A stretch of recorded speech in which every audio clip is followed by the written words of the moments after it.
Hello friends, welcome to my channel.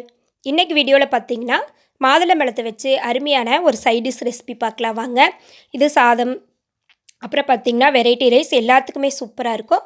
வாங்க வீடியோக்குள்ளே போகலாம். வீடியோக்கு போகிறதுக்கு முன்னாடி நம்ம சேனலுக்கு நீங்கள் புதுசாக இருந்தீங்கன்னா மறக்காமல் சப்ஸ்கிரைப் பண்ணிவிட்டு கூடவே பெல் பட்டனையும் கிளிக் பண்ணிடுங்க. ஃபஸ்ட்டு ஒரு கடாய் எடுத்துக்கலாம். அது 2 டேபிள் ஸ்பூன் அளவுக்கு தேங்காய் எண்ணெய் சேர்த்துக்கோங்க. 1/4 டீஸ்பூன் போல் கடுகு, 1/4 டீஸ்பூன் போல் கடலைப்பருப்பு, 1/4 டீஸ்பூன் போல் உளுந்து எடுத்துக்கோங்க. இந்த ரெசிபி நீங்கள் தேங்காய் எண்ணெயில் செஞ்சால் தான் சூப்பராக இருக்கும். கடுகு கடலைப்பருப்பு ஓரளவுக்கு லைட்டாக செவந்து வரகு ஒரு பெரிய வெங்காயத்தை பொடுசாக நறுக்கி சேர்த்துருக்குறேங்க. இதையும் சேர்த்துட்டு ஒரு வதக்கி விட்டுறலாம். கூடவே பார்த்திங்கன்னா காரத்துக்காக 2 காஞ்ச மிளகாயை 2ஆக கிள்ளி சேர்த்துருக்குறேன். அடுப்பை லோ ஃப்ளேமில் வச்சுக்கோங்க. வச்சுட்டு வதக்கி விடுங்க. கூடவே ஃப்ரெஷ்ஷான கருவேப்பிலை அதையும் சேர்த்துட்டு நல்லா கிளறி விட்டுருவோம்.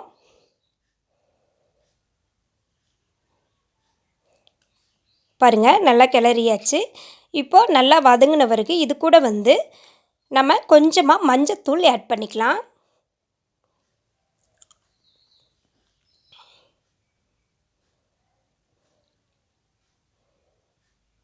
ஒரு 1/4 டீஸ்பூன் அளவுக்கு உப்பு சேர்த்துக்கலாம். சேர்த்துட்டு நல்லா கிளறி விட்டுருவோம். கூடவே 3 டேபிள் ஸ்பூன் அளவுக்கு தேங்காய் துருவல் சேர்த்துக்கலாம்.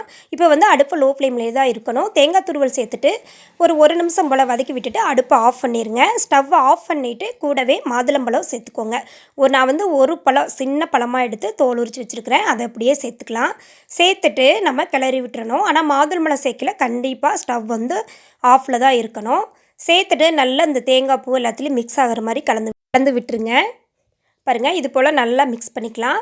கடைசியாக ஃபைனல் டச்சாக பார்த்தீங்கன்னா கொஞ்சமாக பெப்பர், அதாவது 1/4 டீஸ்பூனுக்கு கம்மியாக பெப்பர் சேர்த்துக்கோங்க. சேர்த்துட்டு நல்லா கலந்து விட்டுருங்க. கலந்து விட்டிங்கன்னா அவ்வளோதான், சூப்பரான டேஸ்டியான மாதுளம்பழ பொரியல் ரெடி ஆகிடுச்சு. இதில் உப்பு, காரம், இனிப்பு எல்லாமே சேர்ந்த கலவையாக இருக்குங்களா. டேஸ்ட் சூப்பராக இருந்துச்சு, வேறு லெவலாக இருந்துச்சு. ட்ரை பண்ணி பாருங்கள். இந்த வீடியோ பிடிச்சிருந்தா சேனலை மறக்காமல் சப்ஸ்கிரைப் பண்ணிடுங்க.